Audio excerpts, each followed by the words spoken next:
Hello my dear students, welcome to my channel physics by एस.के. वशिष्ठ।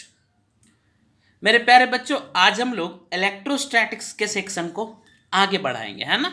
और सीखेंगे एक बड़ा प्यारा सा topic, electric dipole. Electric dipole. उससे पहले कुछ अपने काम की बात कर लूँ मैं। बच्चों, अगर आपने अभी तक चैनल को सब्सक्राइब नहीं किया है तो सब्सक्राइब कर लो, और क्या। और लोगों तक भी शेयर कीजिए ताकि और बच्चे पढ़ सकें, है ना। तो और बेल आइकन को जरूर दबा दीजिए ताकि आपको रेगुलर अपडेट्स मिलता रहे कि हाँ, इलेक्ट्रोस्टैटिक्स आ गया, करंट इलेक्ट्रिसिटी आ गया, मैग्नेटिज्म आ गया। तो इन सारी चीज़ों का अपडेट भी आपको मिलता रहे, इसलिए चैनल को सब्सक्राइब करके बेल आइकन जरूर दबा दीजिए। और अगर आपको कोई भी दिक्कत हो, कोई भी क्वेरी हो, कुछ भी प्रॉब्लम हो रिगार्डिंग एनी लेक्चर, है ना, regarding any numerical, regarding any topic, तो आप चाहे वो किसी भी क्वालिटी के, वीडियो क्वालिटी का इशू हो, साउंड क्वालिटी का इशू हो, मैं इसको मॉडिफाई करने की कोशिश कर रहा हूँ। एक्चुअली लॉकडाउन की वजह से मैं बाहर फंसा हूँ, तो मैं आपके सामने बोर्ड पे नहीं आ सकता, है ना। बहुत जल्द मैं वो प्रॉब्लम भी सॉल्व कर दूंगा। तो और अगर कोई भी इशू हो तो आप मेरे से कमेंट सेक्शन में बताइए, मैं उस पर काम करने की कोशिश करूँगा, है ना। कोई सजेशन हो मेरे सीनियर का, मेरे स्टूडेंट्स का तहे दिल से स्वागत है ना। चलिए आते हैं काम की बात पे।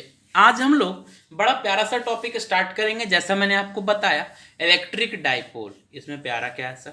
अरे पढ़ते तो जाओ, फिजिक्स तो मजेदार होता ही है ना।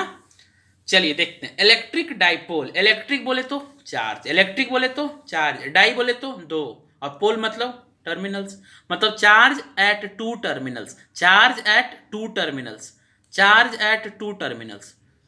हाँ, तो बेसिकली डाइपोल क्या होता है? एक सिस्टम होता है जिसमें दो इक्वल और अपोजिट चार्जेस फाइनाइट और फिक्स्ड डिस्टेंस पे प्लेस्ड होते हैं। फाइनाइट का मतलब जो डिफाइंड हो, है ना,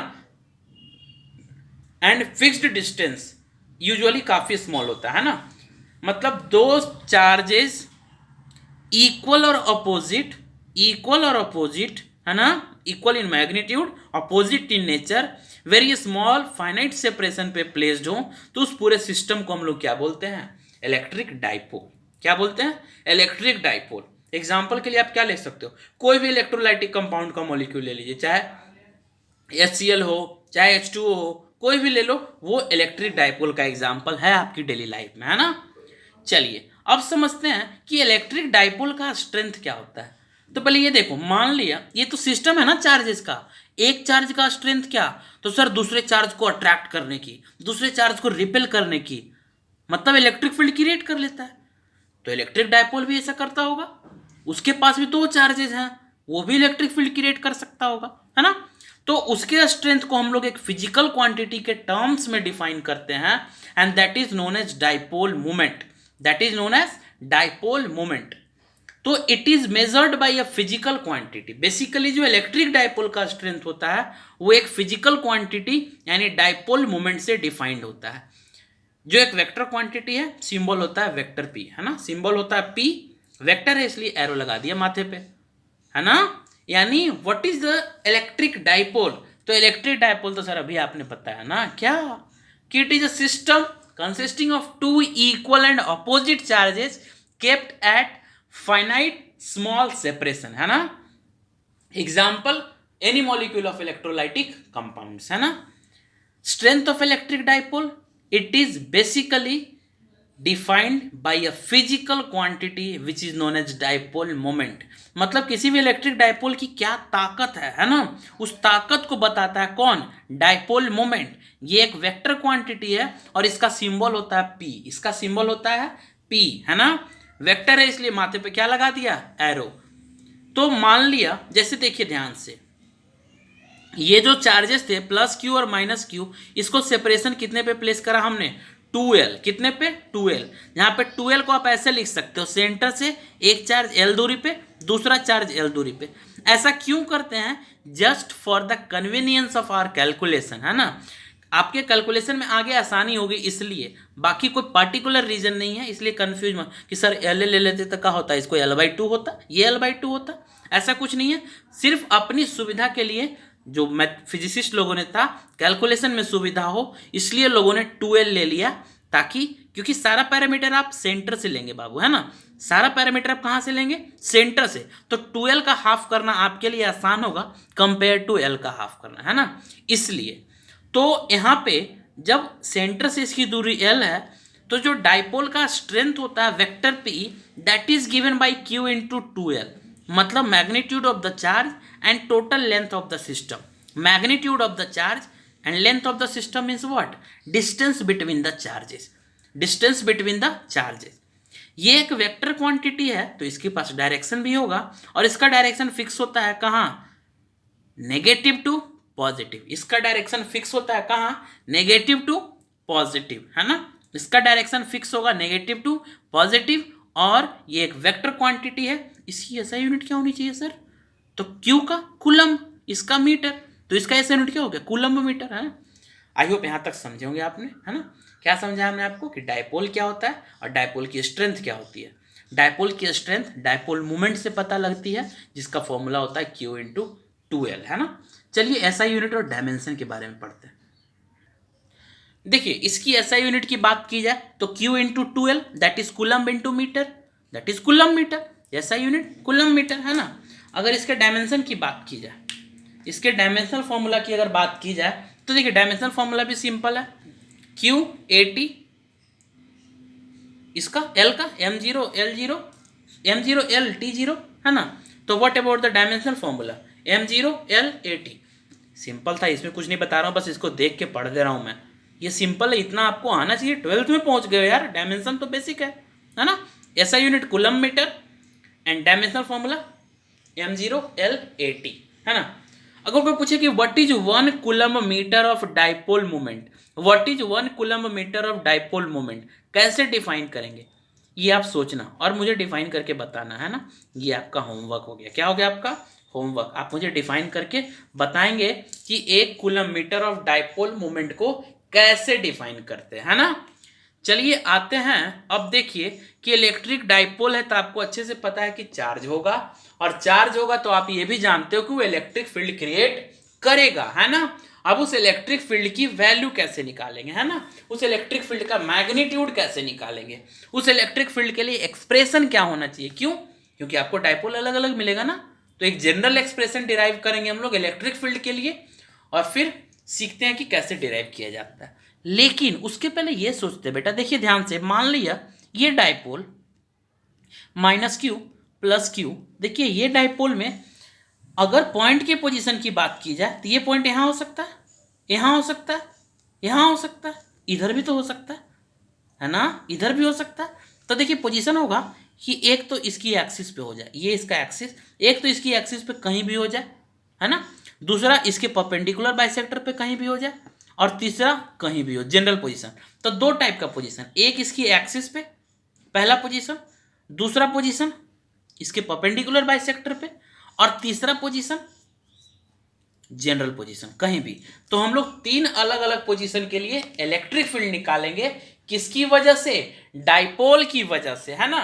और तीनों पोजीशन के लिए हम लोग एक्सप्रेशन निकालेंगे। पहला पोजीशन होगा एक्सिस पे, दूसरा पोजीशन होगा परपेंडिकुलर बाइसेक्टर पे, और तीसरा पोजीशन होगा जनरल वाला, है ना, जो कि कहीं भी पॉइंट लाई करेगा, है ना।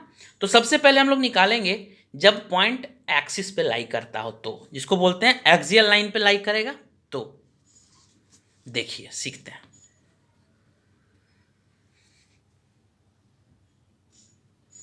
देखिए मैंने क्या बताया आपको कि जब पॉइंट एक्सियल लाइन पे लाई करे, तो बाबू इसको इंड ऑन पोजीशन भी बोलते हैं। क्यों, क्योंकि जहां से डाइपोल इंड होता है, जहां से डाइपोल इंड होता है पोजीशन वहीं से ऑन होता है, ऐसे आप बोल सकते हैं ना।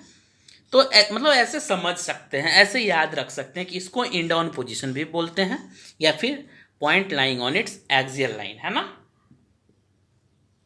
तो हमने एक डाइपोल कंसीडर करा जिसमें चार्जेस कितने थे, माइनस क्यू और प्लस क्यू। नहीं नहीं ऐसे नहीं बोलना, माइनस क्यू और प्लस क्यू नहीं बोलना है सर, है ना। आपको चार्ज सिर्फ क्यू बोलना है, क्योंकि ये अंडरस्टूड है कि अगर डाइपोल में चार्ज कितना है क्यू, तो ये समझ गया कि एक चार्ज क्यू था और दूसरा माइनस क्यू है ना। तो फिर आपको सिर्फ बोलना है कि let us consider an electric dipole having charge Q, कितना charge Q, and kept at separation 2L। Kept at separation 2l, है ना। अब देखिए मान लिया मतलब डायपोल का लेंथ कितना हो गया 2l। Simply we have to calculate the field at point P, we have to calculate the field at point P which is at a distance r from the center of the dipole, which is at a distance r from the center of the dipole। ये चीज़ मैंने आपको बता दी। अब आप देख लीजिए वही चीज़ मैंने यहाँ पे लिखा हुआ है, मैं उसको डिक्टेट नहीं करने वाला, है ना। अब देखिए ध्यान से पॉइंट P पे अगर आप फील्ड निकालना चाहते हैं तो आपके दिमाग की बत्ती जलती है कि सर फील्ड तो इसकी वजह से भी होगा और इसकी वजह से भी होगा, तो एक काम करो कि इसकी वजह से फील्ड और इसकी वजह से फील्ड देख लो और दोनों का नेट फील्ड निकाल दो। बिल्कुल सही दिमाग लगाया आपने, है ना। तो देखते हैं पहले कि प्लस क्यू की वजह से क्या होगा, लेकिन पहले कुछ मिसिंग पैरामीटर्स फाइंड करते। चलिए देखिए, जैसे मान लिया मैंने आपको बताया कि सेंटर से दूरी कितनी r, सेंटर से दूरी कितनी r, ये वाला लेंथ कितना l, ये वाला लेंथ कितना l, तो q चार्ज से दूरी कितनी, देखो ये पूरा कितना था r, ये कितना l, तो ये वाला r माइनस l, है ना। ये पूरा r, ये l, तो ये पूरा कितना r प्लस l, मतलब माइनस क्यू चार्ज से पॉइंट P की दूरी r प्लस l और प्लस क्यू चार्ज से पॉइंट P की दूरी r माइनस l, है ना। तो अब आप अगर Q की वजह से फील्ड निकालेंगे तो फॉर्मूला क्या होगा, पॉइंट चार्ज वाला लगा दो, 1/4πε0 Q/r²। और माइनस क्यू की वजह से निकालेंगे तो भी होगा 1/4πε0 Q/a², है ना। लेकिन जो पॉइंट P पे, देखिए मैं बताता हूँ, देखो जैसे मान लिया electric field due to plus Q निकाला तो क्या हो गया 1/4πε0 Q बाई प्लस क्यू से दूरी कितनी r minus l whole square along vector P। E vector P कहाँ से आ गया सर, हाँ ई है वेक्टर P। वेक्टर P मतलब डाइपोल मोमेंट, और मैंने बताया था negative to positive, negative to positive. तब देखो ध्यान से प्लस क्यू का इलेक्ट्रिक फील्ड रेडियली किधर होगा, आउटवर्ड। कैसे सर, बता चुके हैं हम, पहले ही मैंने आपको बताया कि पॉजिटिव चार्ज का इलेक्ट्रिक फील्ड रेडियली आउटवर्ड और नेगेटिव चार्ज का इलेक्ट्रिक फील्ड रेडियली इनवर्ड। तो वेक्टर P इधर और पॉइंट P पे जो इलेक्ट्रिक फील्ड वो भी इधर, मतलब जो पॉजिटिव चार्ज का इलेक्ट्रिक फील्ड था उसकी मैग्नीट्यूड कितनी थी 1/4πε0 Q/r minus l to the whole square and direction is along vector P। लेकिन अगर नेगेटिव चार्ज की बात की जाए तो that is 1/4πε0 Q/r plus l to the whole square and the direction is opposite to vector P। अरे देख लो अभी तो बताया मैंने, वेक्टर P इधर लेकिन नेगेटिव वाले का इलेक्ट्रिक फील्ड इधर, है ना। तो फिगर में लिख दीजिए this is E due to minus Q and this is E due to plus Q, है ना। रीजन मैंने लिख दिया आपको, उधर उधर क्यों है, तो क्योंकि पॉजिटिव चार्ज की फील्ड रेडियली आउटवर्ड होती है और नेगेटिव चार्ज का फील्ड रेडियली इनवर्ड होता है ना। अब ये देखते हैं कि नेट फील्ड कैसे निकालेंगे। तो इलेक्ट्रिक फील्ड जैसा आपको पता है कि वेक्टर क्वांटिटी, कैसी क्वांटिटी, वेक्टर क्वांटिटी। तो जो नेट फील्ड होगा वेक्टर E वो हो जाएगा vector E due to plus Q, vector E due to minus Q, है ना, उसका सम दैट। एंड आपको दिख रहा है कि E due to plus Q and E due to minus Q are opposite to each other, देखा ना फिगर में। और एक चीज और आपको दिख रहा है कि E due to plus Q का magnitude E due to minus Q के मैग्नीट्यूड से ज्यादा है। ये कैसे बोल दिए सर, तो देखिए ना अगर आप फिगर को ये करते हो, रेफर करते हो तो आपके फिगर में क्लियरली दिख रहा है। देखो ध्यान से फिगर पे आते हैं, क्योंकि जो पॉइंट P की दूरी थी, मैग्नीट्यूड तो दोनों का सेम, तो सेम चार्ज है। पॉइंट P की जो दूरी थी वो Q से क्या थी, कम थी, और इस Q से ज़्यादा थी। तो जहाँ पे दूरी कम, पॉजिटिव वाले से कम दूरी, तो चार्ज के क्लोज फील्ड ज़्यादा, मैंने बताया था, और चार्ज से दूर तो फील्ड कम। हाँ बिल्कुल, है ना। तो देखते हैं कि क्या होता है। तो जैसा मैंने आपको बोला कि जो मैग्नीट्यूड ऑफ पॉजिटिव वाला field is greater than, means बड़ा है मैग्नीट्यूड ऑफ नेगेटिव वाला फील्ड से, तो फिर जो नेट फील्ड का मैग्नीट्यूड होगा वो बेसिकली आप इन दोनों का डिफरेंस निकाल दो, मतलब इन दोनों के मैग्नीट्यूड को सिंपली घटा दीजिए।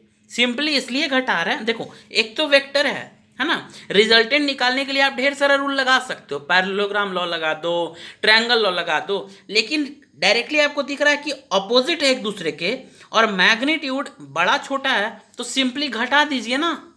तो घटा दिया मैंने, है ना। और जब घटा दिया मैंने तो कहानी कुछ ऐसी हो गई। Now this is the mathematical part. देखो मैं बता देता हूँ, 1/4πε0 और Q कॉमन था, बाहर निकाल दिया, बचा कौन, 1/r-l² और 1/r+l², है ना। एलसीएम लेके ऐसे प्रोसीड करा, आप देखते जाइए, कोई दिक्कत नहीं होनी चाहिए।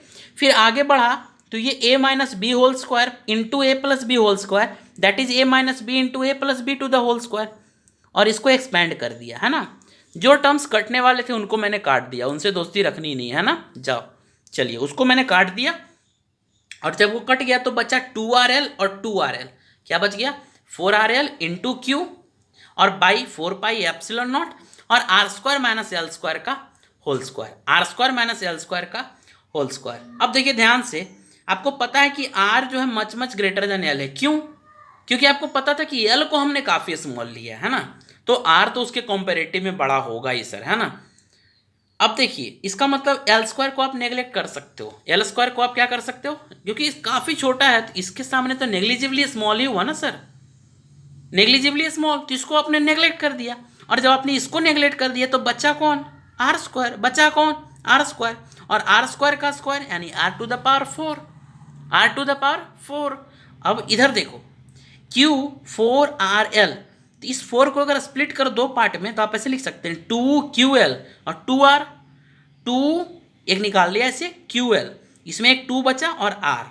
अब देखो इस 2ql को आप क्या लिख सकते हैं, डाइपोल मोमेंट, याद करो 2ql इज वेक्टर p, है ना, यानी डाइपोल मोमेंट का मैग्नीट्यूड, तो इसको रिप्लेस कर दिया p से, और ये जो 2r वाला r था ये r क्या हो गया, इसको बना दिया r3, इसको क्या बना दिया r3, एक 2 मिसिंग है सॉरी, देखिए ये क्या हो गया 2, है ना, तो ये 2 क्या बन गया, 2ql क्या बन गया p, और 2r के r ने इस r4 को r3 में कन्वर्ट कर दिया, कैंसिल होके, तो जो फाइनल एक्सप्रेशन मैग्नीट्यूड का निकला 1/4πε0 2p/r3, 1/4πε0 2p/r3, है ना, 2p/r3।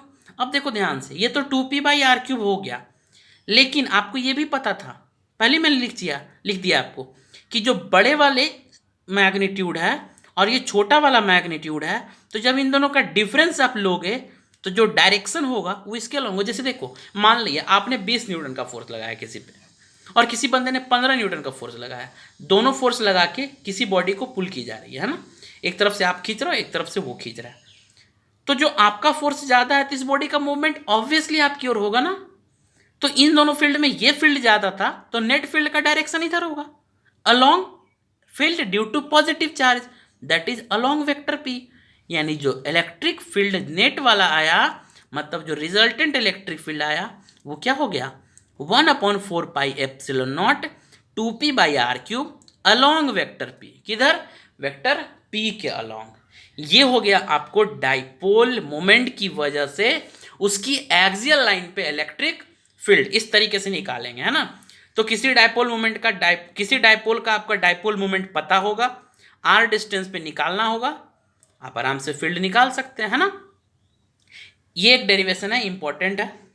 अगर इसमें कोई दिक्कत लग रहा है आपको कि हाँ सर यहाँ समझ में नहीं आया, यहाँ समझ में नहीं, आप कमेंट सेक्शन में पूछिए, मैं आपको बताऊंगा, है ना। आप पहले नोट कर लीजिए डेरिवेशन, ऐसे तो मैं कहूँगा कि आप डिराइव खुद से भी करने की कोशिश कीजिए, डेरिवेशन काफ़ी आसान है। बेसिकली सबसे पहले फिगर को आपने समझ जाना है, और फिगर के बाद कोई कहानी बहुत ज़्यादा मुश्किल नहीं है, ईजी होगा आपके लिए। देखिए मैं फिगर एक बार, बस फिगर को समझ जाइए, पी पे फील्ड निकालना था, है ना, पी पे इसकी वजह से फील्ड निकाल दिया, इसकी वजह से निकाल दिया, दोनों के डायरेक्शन पे एक बार नज़र डाल दिया और दोनों को वेक्टर समझ के कैलकुलेट कर दिया, जो भी नेट फील्ड आया वो हमारा total field due to dipole कहलाया, है ना। ये कोई मुश्किल टास्क नहीं था, ईजी था, डेरिवेशन ईजी है, लेकिन इंपॉर्टेंट है ना, इंपॉर्टेंट है। इसलिए अगर टफ लग रहा हो तो 2 बार 3 बार लेक्चर सुनिए, उससे भी ज़्यादा अगर कॉन्सेप्ट को क्लियर करना है तो बेटर होगा कि आप 3-4 बार डिराइव खुद से कर लीजिए, इतनी दफ़ा कीजिए कि पेन रुकना बंद हो जाए, है ना, आपको सोचना ना पड़े, एक तरह से कहिए तो रटना नहीं है ना, आपका फ्लो बन जाए इस पे डेरिवेशन पे, है ना, आप स्मूथली कर सको, है ना। और अगर समझने में कोई परेशानी आई हो तो आपसे रिक्वेस्ट है कि आप कमेंट सेक्शन में ज़रूर पूछें, है ना, क्योंकि आई एम फॉर दैट, मैं उसी के लिए ही तो हूँ, है ना। यूज मी का टैग लेके घूम रहा हूँ मैं, आप यूज कीजिए, कन्फ्यूज मत कीजिए, है ना। कहीं से भी कन्फ्यूजन हो दूर करने के लिए मैं हाजिर हूँ। और मैंने आपको जैसा बोल दिया है कि अगर आपने चैनल को सब्सक्राइब नहीं किया है तो मैं फिर बोल रहा हूँ, चैनल को सब्सक्राइब कर लीजिए। बहुत जल्द हम लोग बोर्ड पर भी मिलेंगे। तब तक के लिए पढ़ते रहिए, सीखते रहिए, लोगों को सिखाते रहिए और फिजिक्स का कॉन्सेप्ट हंसते खेलते इजी बनाते रहिए। मिलते हैं अगले लेक्चर में। Good bye.